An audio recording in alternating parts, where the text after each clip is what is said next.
then we'll pray. Father, thank you that we're able to do this. Thank you that you have revealed yourself to us, and we even care about the Holy Land, that we have such roots there, though we've never been. And we have hopes for the future there as Christ returns to the Mount of Olives. So many important things happened in Jerusalem and in the land of Israel, things that we look back to as part of our own identity. Help us, review these things, learn from them today, see how they apply to us, and that's part of our family heritage. I ask your guidance, your blessing, and your presence in Jesus' name. Amen. Amen. Today and next week are mostly focused on Jerusalem. Jerusalem has so many different sites, so many different tourist attractions, religious sites of interest, that it's just, you could spend a week just in Jerusalem. On our tours, we'll only have a couple of days, if our tours ever happen. But we'll have a couple of days, so we'll just be hitting some of the highlights.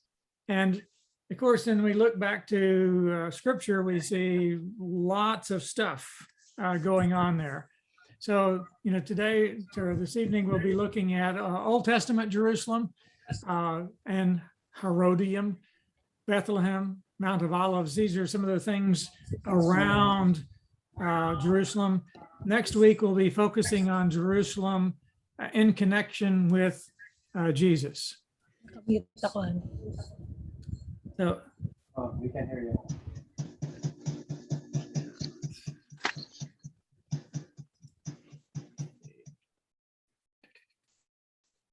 okay.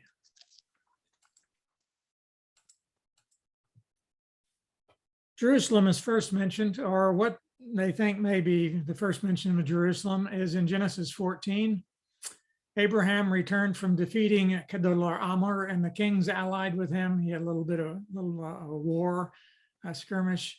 The king of Sodom came out to meet him in the valley of Shava, the king's valley, that would be the Arabah, between the Jordan River Valley. Then it says Melchizedek, king of Salem, brought out bread and wine. And this is traditionally understood to be Salem, is understood to be Jerusalem. That's just tradition. There's no way to prove it from the text. We don't have any other archaeological records of Melchizedek. Next mention, God told Abraham to sacrifice his son in the region of Moriah. And that, again, is traditionally associated with the area of Jerusalem, specifically the Temple Mount. It's not really he says, sacrifice him there as a burnt offering on a mountain I will show you. The Temple Mount was never really a mountain. It was more part of a ridge that, just you go a little further north and it's higher, and go south, it's lower. So it's just part of a ridge, of a mountainous ridge between two different valleys. Anyway, this is traditionally understood to be the area where the Temple Mount was later built.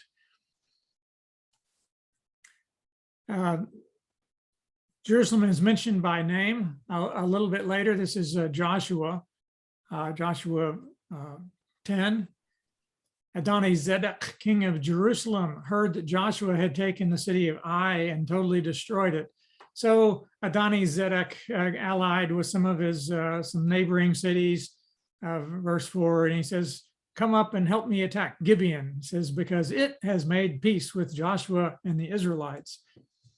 So these 5 kings, led by Adoni-Zedek of Jerusalem, they joined forces, and the Israelites then defended Gibeon from their attack. The Israelites had been tricked into making this treaty with Gibeon, but even though they had been tricked into it, they still upheld their part of the deal. They had a covenant with them, and that covenant, as between nations, would have included protection for their vassal nation. Gibeon would have been one of their vassals. So they protected it. Joshua went up to protect it. God said, don't be afraid of them. I've given them into your hand. So verse 10, God helped them defeat all these 5 kings of the Amorites, including Adonizedek of Jerusalem. But it doesn't say anything about Jerusalem itself.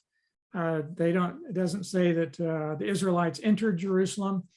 And in fact, it seems that it continued to be occupied and ruled by Jebusites. And we'll see that in the next one. Judges 19. Some people were traveling. This is a wild story in itself. But so Jerusalem is just mentioned in passing here. When they were near Jebus, that was the old name of Jerusalem. They said, "Come, let's stop at the city of the Jebusites and spend the night." And they said, "No, they're not Israelites. We won't stay with them." So they went somewhere else. But that it was a mention that the Jebusites, a Canaanite people, were ruling the city at the time. Later, in the time of King David, the king and his men marched to Jerusalem to attack the Jebusites who lived there. David was trying to expand the territory of Israel, and the Jebusites were occupying a city right in the middle of Israel. So David wanted to capture that. So the Jebusites taunted him in verse 6. It says, wait a minute, I'm not sharing my screen, so you can't see all that. All right. Why didn't somebody say something? Because you're all muted. All right. Here's the text. All right. Go, bro. All those PowerPoints went to waste. You couldn't see them. Here we are. David and his men marched to Jerusalem to attack the Jebusites who lived there. And the Jebusites kind of taunted him, says, you won't get in here. Even the blind and the lame can ward you off. They were so well defended, they thought, there's no way, we could have blind people, defend against you. But however, verse 7, David did capture the fortress of Zion, which is the city of David. And that was now then later named Jerusalem. And verse 8 tells us how he did it. On that day, David had said, anyone who conquers the Jebusites will have to use the water shaft to reach those who are lame and blind, who are David's enemies. So then they did conquer the city.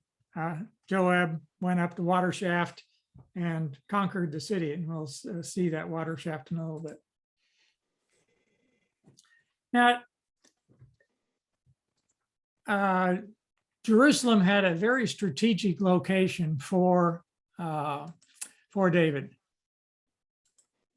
because the king previous to David was Saul. He was from the tribe of Benjamin. David was from the tribe of Judah in the far south of Israel. And so, like, the city of Jerusalem was in between Judah and all the other places that David wanted to rule. And by capturing Jerusalem, David not only got a kind of a centrally located city, but it was also a neutral city. It was not associated with any of the previous Israelite tribes.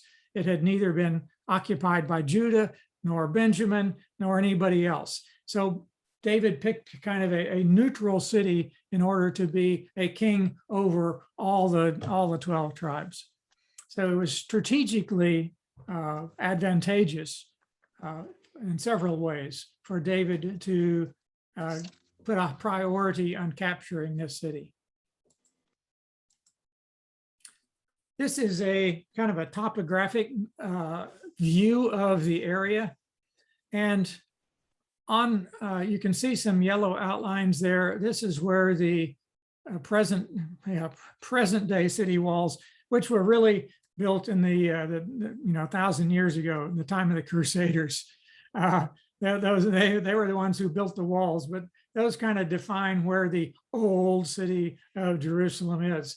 But David's city was just a small section over on the right, just on this ridge. It was what we would call a village. But because it had steep sides on both left and right, it was easy to defend a city. And that's why the Jebusites thought that they were kind of in a fortress that really couldn't be taken over. It did have access to, access from the north. They would have had a citadel there. And that's where David built a citadel too, as far as we understand archaeologically. So David's city, the city of David, initially was just a small portion of what is now called Jerusalem. Later, he put the tabernacle and he built his palace a bit north of the city. And that eventually developed and grew. We'll see another step in that later. But a city has to have water supply, especially in Israel when places are dry. And the water supply they had was the Gihon spring. And that was key to the security of the Jebusite city and the city of David later too. In time of siege, the people had to have access to that fresh water, that spring. So they built tunnels in order to get to it. The city walls were actually on the other side, like the spring was outside of the city walls. So they had to find other ways of getting in there. And then later they built a couple towers by the spring to help guard their access to it. But one of the things they did was, this is the spring itself, as they've dug it up and also done some restoration work. It has nice paving stones there and other stonework. But it still flows. It's still a good source of fresh water. It's not enough to supply the current city of Jerusalem, but it's more of a tourist attraction than it is a water supply. So that goes down into the spring. That's the spring itself flowing out of this. This whole area has been carved out of bedrock. Once they found the spring there, then they also would dig down into the bedrock to try to enlarge the channels and make it easier to access and hopefully to get more water out of it than they did before. Has some water flowing there too. So it's a fair amount of water, but it was diverted in a couple of places in order to get it within the city walls. One way was, this is the water shaft, and they think that this may be the original water shaft that David referred to in the time of the Jebusites. This is just a vertical drop down into, it goes down to where the level of the spring is, where the water table is. So they could get the spring to flow backwards, as it were, back into the ridge of the mountainous ridge.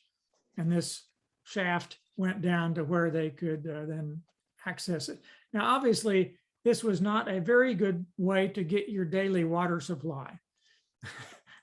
This would be used only in times of siege, and at which times they would probably have wooden ladders or something like that would not survive archaeologically, but it would have made them easier to use during the siege. That's the shaft looking from up above.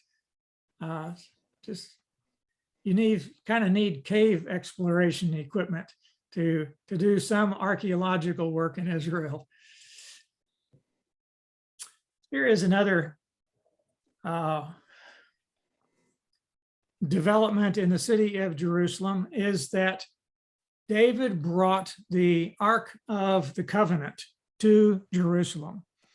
It had been, in the tabernacle at various places. It had moved around in Israel, but he wanted to bring it to his capital. So he and his men went to Bethlehem and Judah to bring up from there the Ark of God, which is called by the name of the Lord Almighty, who is enthroned between the cherubim on the ark.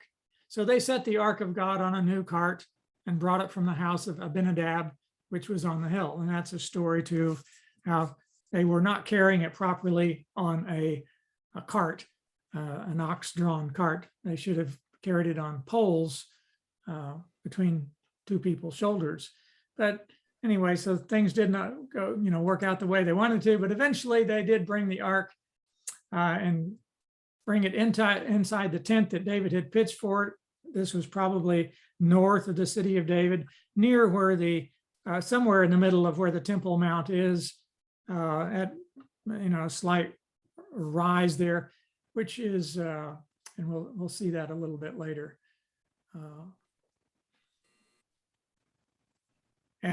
I just found it interesting there.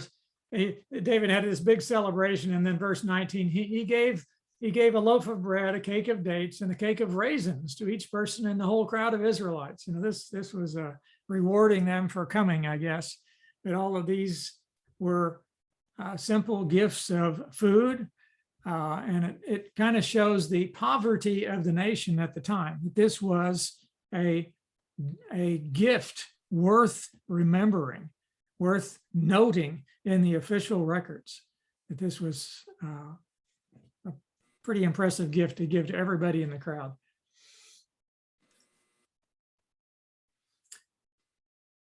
Later, and also in the time of David, there was a plague on Israel, and the way in which the plague was to stop was that David was supposed to go and build an altar to the Lord on the threshing floor of Araunah, the Jebusite. So Jebusites were still living in the area, even though the Israelites were ruling. The Jebusites still owned land there. So this Araunah, the Jebusite, owned a threshing floor. David came, bought it from him, and then that became the place where the tabernacle and later temple was built. And I note down there at the bottom, this is about 1000 BC. 50 years later,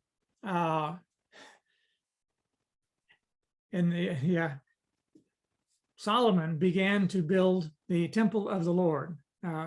Solomon built his own palace first. Maybe that says something about Solomon. The wisdom that God had praised him for maybe not have lasted very long. Anyway, Solomon eventually did build a temple, and it was quite a architectural achievement. But it was not long, like 25 years later, Shishak, king of Egypt, attacked Jerusalem. He carried off the treasures of the temple of the Lord and the treasures of the royal palace. So he conquered the city and took off all its loot. He took off everything, including the gold shields that Solomon had made. So the next king had to replace them with bronze instead of gold.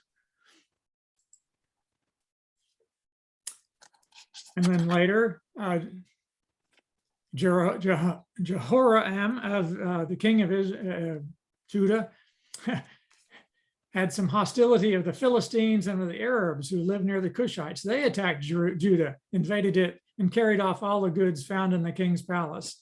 So Jerusalem continued to be attacked, besieged. I think the Wikipedia article said it had been overthrown 52 times.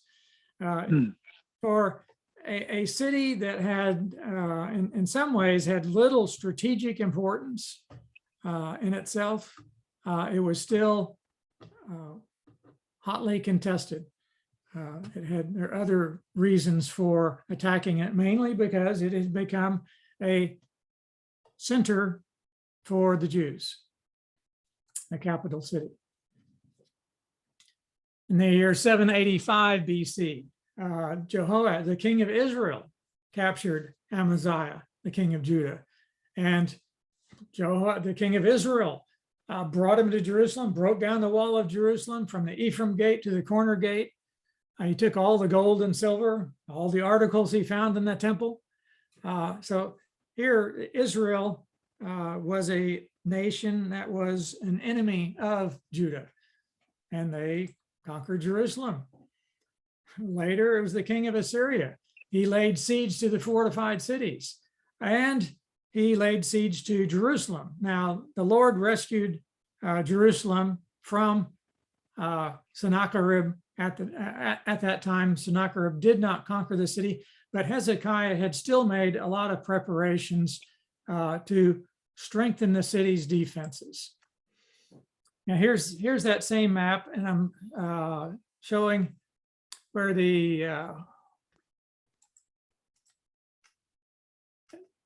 west of the city of David, Hezekiah added the hill next door to it, which is now called the Zion, the hill of Zion, even though the city of David on the right was originally Zion. The name Zion got attached to the hill on the left.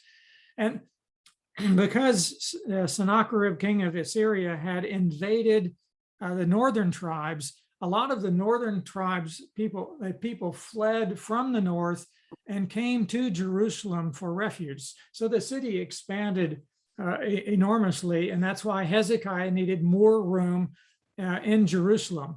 So they lived on the western hill, and Hezekiah also built walls around the western hill as well. And that, it says, is 701 BC. Hezekiah also built a tunnel for the spring water from the Gihon spring. And this map traces the tunnel. The Gihon spring is actually outside the city walls. The city walls are designated here with a kind of a hash mark. The springs are outside the wall, but the tunnel brings the water underneath the wall and then laterally a long ways, and it goes through there, and it finally comes out the south end to the pool of Siloam. Now, there's also this is a tunnel. On the outside the walls, there is also an above ground channel, a kind of an aqueduct that brings water also from the Gihon Springs to the pool of Siloam. Now, it took people a long time for them to find what they call Hezekiah's tunnel. Hezekiah had this built, so it's called his tunnel. And the reason it wanders around so much is because the diggers were probably following a natural seepage channel. Later, they forgot all about the tunnel. The entrances had kind of become blocked up, and they saw the pool of Siloam had its own water. They thought it had its own spring. They thought the spring was there, but it's actually water from the Gihon Springs that was still flowing through the tunnel, even though it was plugged up with rocks. Then enough water got through that it could still bring water to the pool of Siloam. So Hezekiah had this tunnel built to help give them to help secure their supply of water. It was easier for them to access this pool, and they could build some defenses around this pool easier than the springs up there. So there was to improve the defenses, improve the ability of Jerusalem to survive a siege. This is inside the tunnel. This is a big tourist attraction in Jerusalem. Lots of tours take people through the tunnel. And as you can see, they have to wade in there. The water is still flowing through the tunnel. One thing that surprised me about this is the tunnel is a lot higher than it needs to be, a lot taller. It's a lot more than what they need just for water. So I was kind of wondering how if they built it too high initially, and then tried to deepen it later. But there's no reason why, if you're digging through bedrock, you don't try to make things bigger than you need to be. If you're digging through bedrock, you're going to try to make it as small as can be, so you can get your pickaxe in there, and that's about all you need room for. The miners know how to do that. Anyway, this is a tunnel, and people walk through it. It goes, 1,000-some feet. Near the end of one tunnel was a inscription in Hebrew. The inscription was chiseled out and taken away to a museum in Turkey. But here they have kind of done a reconstruction of that inscription. And here's a translation of the inscription. When the tunnel, what's in brackets there, it kind of starts in the middle because they don't have the beginning of the inscription. It just starts in the middle. The tunnel was driven through, and this was the way in which it was cut through, while somebody was still something axes, each man toward his fellow, while there were still 3 cubits to be cut through. The voice of a man calling to his fellows. They could hear each other through the rock, for there was an overlap in the rock on the right and on the left. And when the tunnel was driven, when the tunnel was driven through, the quarrymen hewed the rock, each man toward his fellow, axe against axe. So they were apparently working from both ends of the tunnel. They met kind of in the middle, and they had a little inscription there, which why would they put an inscription there when nobody reads it? Who's down there to read it? I don't know. Maybe it was a tourist attraction back in Hezekiah's day. I don't know. But yeah, the inscription was there, and that's kind of documented what it was, and they'll also help them date the when the tunnel was built, because the inscription was written in the old Hebrew script. This is a side view of the vertical shaft and the tunnel both. So this shows you where the Israelite city wall is, a Jebusite city wall, kind of a sloping, a slope of rocks up against the wall. There used to be a natural tunnel there that got blocked up later, probably after they dug a vertical shaft to get down to the water level. They didn't need that natural tunnel anymore, and they wouldn't want any invaders to be able to use it. Maybe that's how David's men got up there. I don't know what the date was, but yeah, somehow this is the water shaft. Since Jerusalem has been occupied for 4,000 years, and this spring is vital to the defense of the city, the waterworks have been modified constantly to try to get them to improve them.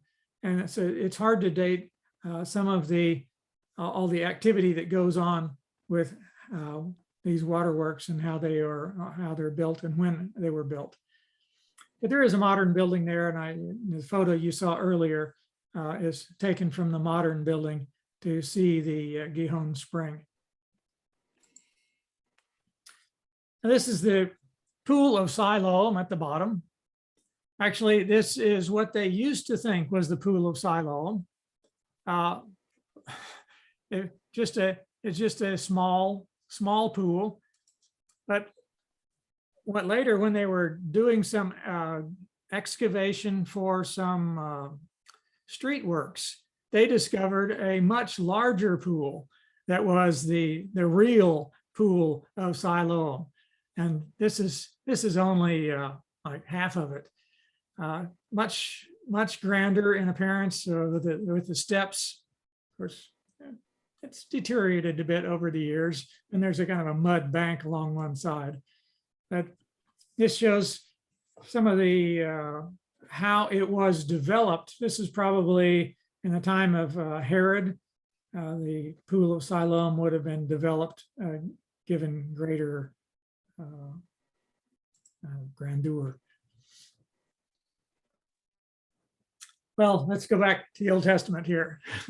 Another siege of Jerusalem was by Nebuchadnezzar. That's in 2 Kings 25. Nebuchadnezzar marched against Jerusalem with his army. So he encamped outside the city, built siege works all around it. And the siege was successful. Babylon conquered the city and destroyed it. Here, the commander of the imperial guard set fire to the temple of the Lord, the royal palace, all the houses of Jerusalem. So there was a big fire. Every important building he burned down. So that was 586 BC. But history keeps going on. Ezra rebuilt the temple about 516. Nehemiah rebuilt the walls of Jerusalem quite a bit later, 444 BC. And then Herod the Great, skipping through a lot of history, Herod the Great captured Jerusalem. He was king of Judah, but he had to capture his own capital because it was ruled by somebody else at the time. Rome had said, yes, you can be king, but you have to go in there and capture it. So he had to raise an army and capture his own kingdom. So that was 37 BC. But Herod the Great was a great builder. He taxed the people a lot, and he used it to build some tremendous monumental buildings for himself and for the people. And one of those, of course, was the temple itself, one of the grandest temples in the ancient world. So in the first century, Jerusalem expanded again. First century AD, this is actually after the time of Jesus. They built walls that went further to the north. There was a big fortress there, the Accra. That was history to that. So this is kind of like the next stage in Jerusalem's development. Of course, the modern city is 10 times the size.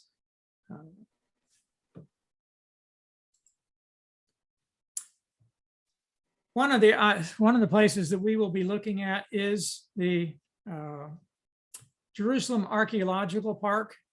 This is also called the Davidson Center, but Archaeological Park kind of gives you a clue as to what it is. This is at the southwest corner of the Temple Mount. And at that southwest corner, they have discovered a number of very old remains.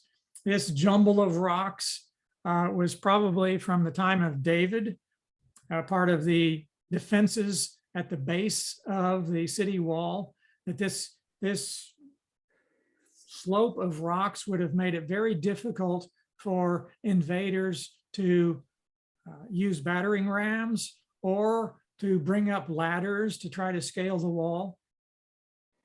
And it was fairly easy to make a sloping stone wall. You didn't have to have mortar. You didn't have to shape the stones. You just simply stacked them against the slope of the land.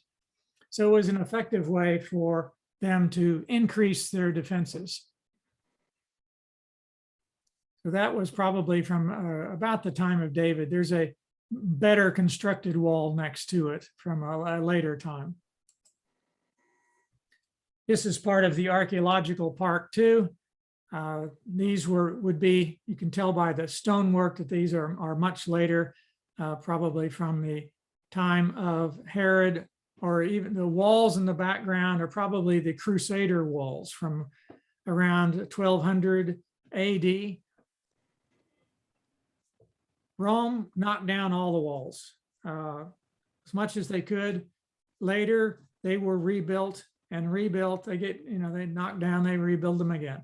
But by the type of stonework they see there, they can see who did it and about what time period it was. This is a view of the southwestern area of the Temple Mount. The Wailing Wall would be off to the left. This structure near the corner is part of a support for a bridge that would bring people into the temple. There used to be a door up there that they would go through, and then go through a tunnel, a stairway tunnel up to the top of the mount. This tower that sticks up above there is a Muslim mosque, and this dome is also part of the same mosque, the Al-Aqsa Mosque. You can see the large stones used in the construction of the Temple Mount. These are walls, stones that fell off the wall when the Romans destroyed the wall. And you can see by comparison with the people how big those stones are. They were too big to really be reused in later construction projects, and that's why they continued to lie there. And then they eventually got covered up with dirt and other stuff and had to be rediscovered. But they've taken the dirt off of them, so we can see the kind of the jumble, and you can also see the destruction that other stones have done in the pavement below. Now, in the middle of this pavement is also you can see there's a manhole there. The archaeologists are working under the street level to try to find out what is under there below. One thing they know is there is a drainage channel that runs along here. This used to be a valley. It later got filled in, but it was still a valley. It was the low part of the city, and that's where the drainage channel would drain, be a storm drain for whenever they had rains, would also be a sewage drain. And when the Romans had besieged Jerusalem and had taken it over, some of the soldiers hid in the drain. It was that big.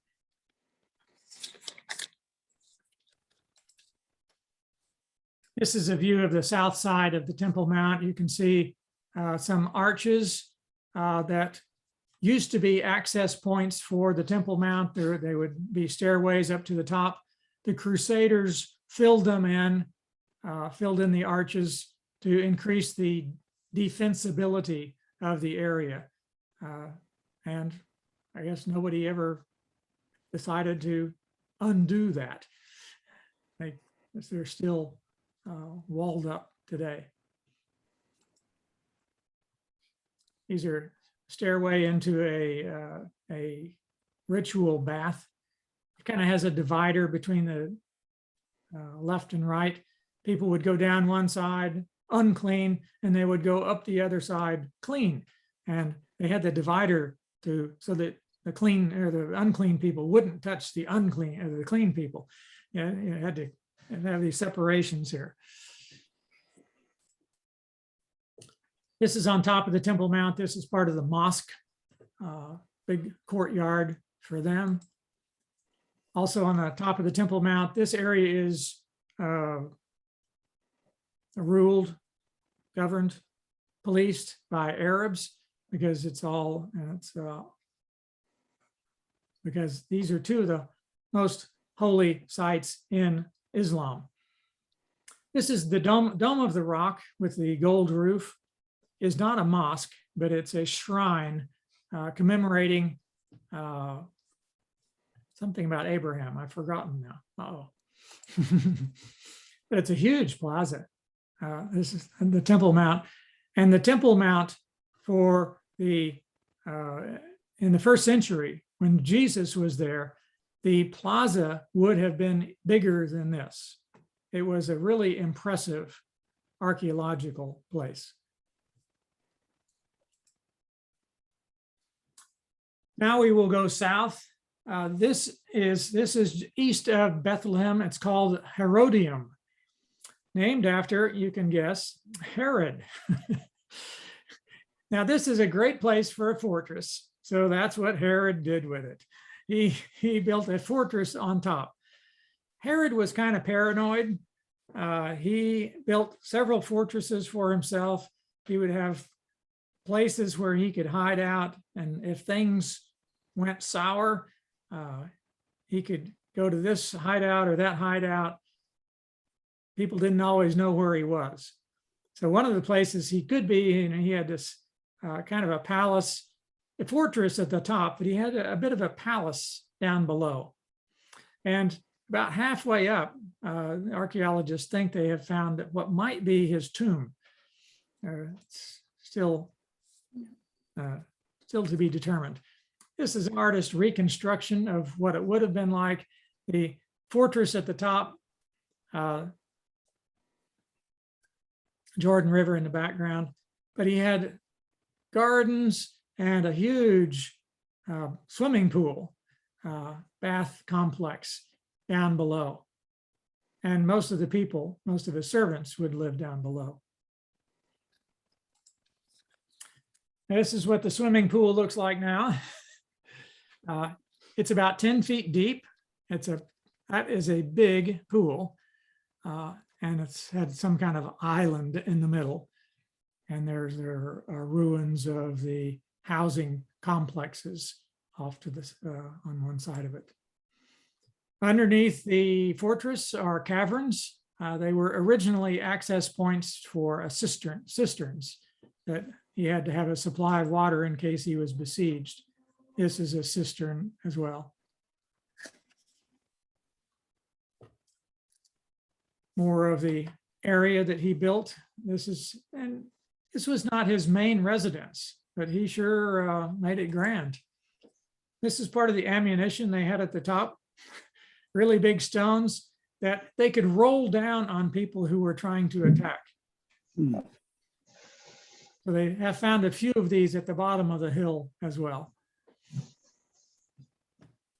Mike, Yes. those cisterns that you just showed us, are those similar to the kinds of cisterns that, say, Joseph was dropped into? Oh, yeah, that's a good question. These are more sophisticated. Okay. These are much bigger. And Joseph lived, several hundred years earlier, and they didn't have as good a technology. These cisterns are lined with a lime plaster, so they didn't leak.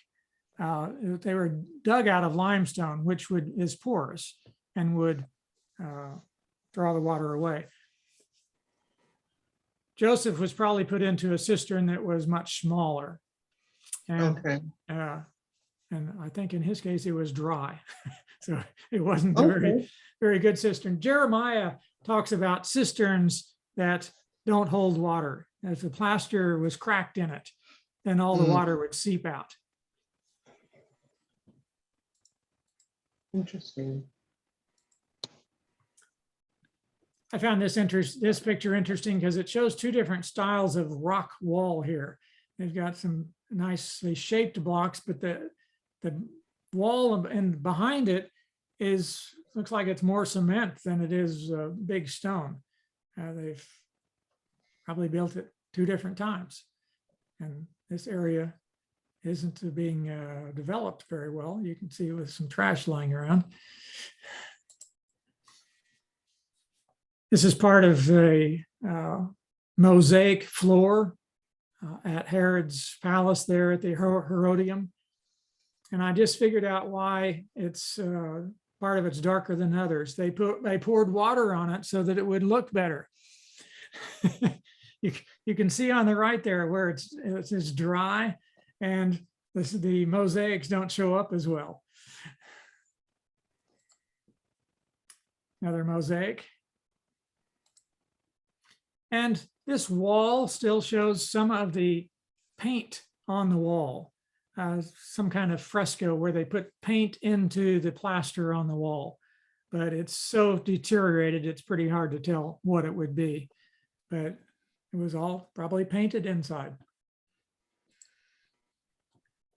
This is the view from Herodium looking east to the Jordan River. You can see in the Judean wilderness in the distance there, the dry hills, and on the other side of that would be the Jordan River, and really faint on the horizon would be Jordan itself on the east of the Jordan River. This is looking west toward Bethlehem, and that's where we're going next. Bethlehem is on the ridge, but it's all much more built up now than it was back then. These are the shepherd's fields. Bethlehem is famous for the birth of Jesus, and shepherds had something to do with the birth of Jesus. So they've designated, these are the shepherd's fields. And there are some churches associated with the shepherd's fields. That's one of them. This is a kind of a chapel to where the shepherds supposedly stayed. I suspect they're doing some kind of reenactment there. Those don't look like ordinary tourists. Inside the chapel is a grotto, a cave, that they said that's where the shepherds stayed. That's a reasonable place for shepherds to stay, I guess. There's no way to prove that that's who it is. And there's another chapel designating the area too. There's an angel over the doorway, and it's got a holy roof, actual holes there. And yeah, a few paintings to tell the story. Sure. It seems that the building itself, it looks like something that was built in pieces at different times. Is that or renovated? I don't know what the right word would be. It's like it started out looking one way, and then over time additions were made. Yeah. I don't know the real story on that. That's an interesting observation. It could just be that the architect wanted to make it kind of evoke older times in history. But yeah, I really don't know. A lot of these sites were originally designated in early Christianity. The church would go in, they'd build a church there. When the Muslims came in the 600s, they tore down a lot of them. When the Crusaders came in, the 1100 or so, they rebuilt a lot of them. When the Muslims came in, they tore down a lot of them. It's like every site you go to has at least 1,000 years of different things going on in it. And right. Yeah, it's quite a. So the paintings that are in there would you call those frescoes that are inside that you showed us? No, I don't think so. I think they were modern paintings, but I'm not a art major, so I'm not sure exactly what they are. Or when they were added, yeah. Yeah, they look more modern than a fresco. They do look rather modern, modern concepts. All right, Bethlehem is mentioned in Genesis 35. Rachel was giving birth and she died with her last child. And verse 19 says, she died and was buried on the way to Ephrath, that is Bethlehem. A later editor has put in there what the new name for Ephrath is, and that's Bethlehem. So on the picture there shows what is supposedly Rachel's tomb. It's a holy site by Jews, Christians, and Arabs, or Muslims. Bethlehem is also important in the story of Ruth. It's the place where it took place. It started in Bethlehem and it went back to Bethlehem. And Ruth is an ancestor of David. So Bethlehem was the village of David too. When Samuel went to anoint David as king, the Lord told him to go to Jesse of Bethlehem. I've chosen one of his sons to be king. So the family of David lived in Bethlehem. This city name means house of bread. And there's a prophecy in Micah 5:2. You, Bethlehem, Ephrathah, which using its old name there. Though you are small among the clans of Judah, out of you will come for me one who will be ruler over Israel, whose origins are from old, from ancient times. So that was a prophecy that the Messiah would be born in Bethlehem. And then that was used when the Magi, the wise men from the east, came looking for the one who was born King of the Jews. And they asked the scribes in Jerusalem, oh, where is that going to be? And they quoted this scripture and said, yeah, in Bethlehem. So that's how the wise men knew to go to Bethlehem. So Jesus was born in Bethlehem during the time of King Herod. And the shepherds said, let's go to Bethlehem. They were nearby and to see this thing that happened. So this was where Jesus was born. This is St. Catherine's that's a church or monastery. It's in the area of where the shepherds are. This is not the place where Jesus was supposedly born, but it is in Bethlehem.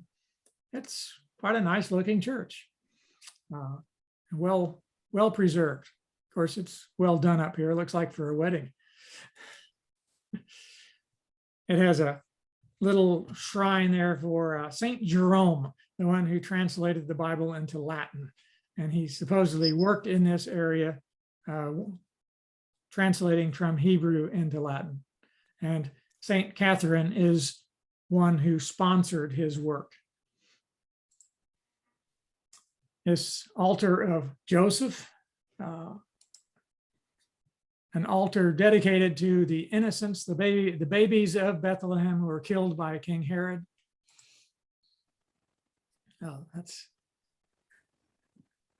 This is the Church of the Nativity. And the main door is called the Door of Humility. It used to be bigger. You can see the archway there, but now it's much smaller door. The Door of Humility, that seems like that's appropriate for Jesus' birth. Jesus' birth showed his humility. Inside, quite spacious. Has some architectural things of interest. These are 800-year-old doors donated by the Armenians. Altar for the three kings. This is the place where the manger supposedly was. It's done up very nicely with marble now. This is the entrance to the place where Jesus was born. And there it is. There. Get a close-up view. 14-pointed star. 14 because the Hebrew used letters of the alphabet to indicate numbers, and the letters of David add up to 14. And in the genealogy in Matthew, there are 14 generations from Abraham to David, 14 from David to the exile, so on. So 14 is a number that's associated with David. So they have a 14-pointed star here. And there's a hole in the floor, a hole in the star, where you can see some bedrock below. That must be the spot. Of course, no way to prove it, but it is a very long, very ancient tradition. This is one of the first churches that Constantine had built in the Holy Land, and it was based on tradition that went back at least to Origen around the year 200. So it's a pretty old tradition that this was the spot where Jesus was born. They've been doing some restoration work on some of the mosaics. These mosaics give pictures of the saints and supposedly tell the story of the 7 councils of the church.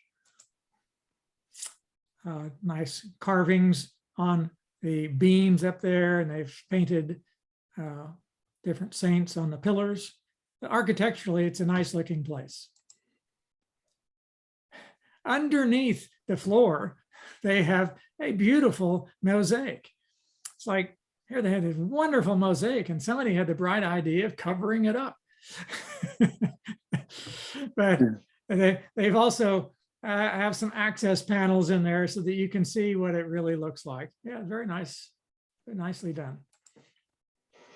And this being Jerusalem, the church is not governed or ruled by just one church. It's not just the Roman Catholic Church, it's also the Greek Orthodox Church.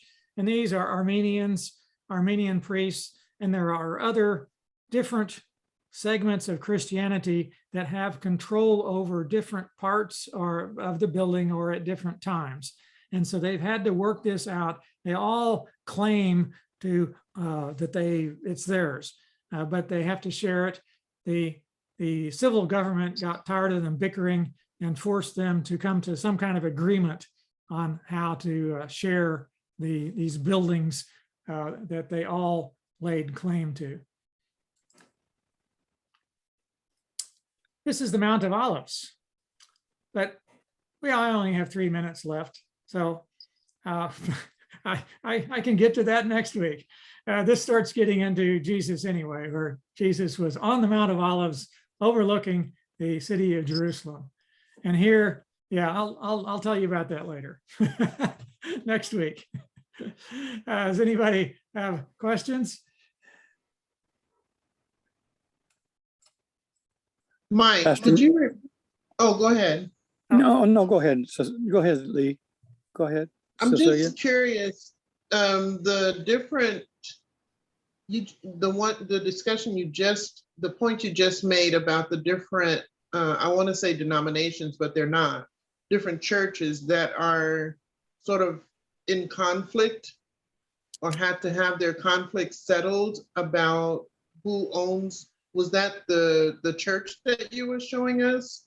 What is the property that they're in conflict over? Yeah, the Church of the Nativity. There are actual Oh, yes. several sites in Israel that they have competing claims for and have to have some kind of sharing arrangement. But it's probably the Church of the Holy Sepulchre, or maybe another that's we'll deal with that next week too. Okay. And I wanted to ask you about the different churches. Who were they? Roman Catholic Church, the Greek Orthodox Church. Actually, there are several Orthodox churches, like Russian Orthodox. They have some kind of share in that. You'd think that the Orthodox churches would get along well with each other, but no, they all want to control things. So it's and when they excommunicate each other, then the emotions can run pretty high, and it gets kind of ugly sometimes. So that's not a very good example of what they've done there. Yeah. Thank you. Very interesting. Of course, then they have people like me go in there, and I say, "Oh, that doesn't mean anything to me. I don't, they don't like that." They're probably not real happy with you either. These things that you are so adoring, the Greek Orthodox Church will have all their gold embroidery, oh, beautiful work, but oh yeah, I wouldn't do that. Yeah, we're different tribes. Yeah. Are there still olive trees in Mount Olive or no more?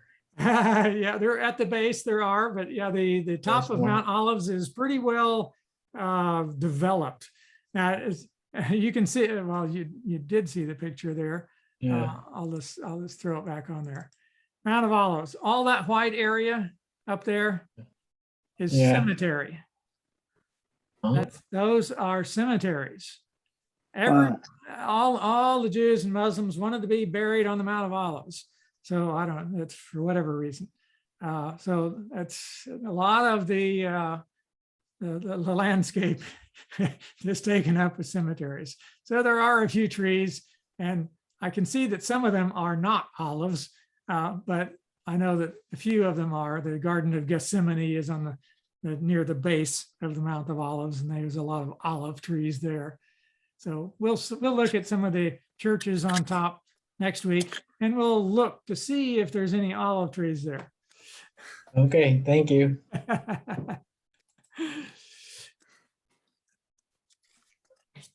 All right, anything else? All right, great. Well, we'll see you next week then. I'll Thanks, turn everything Mike. off. Thank you. Thank you. Thank you.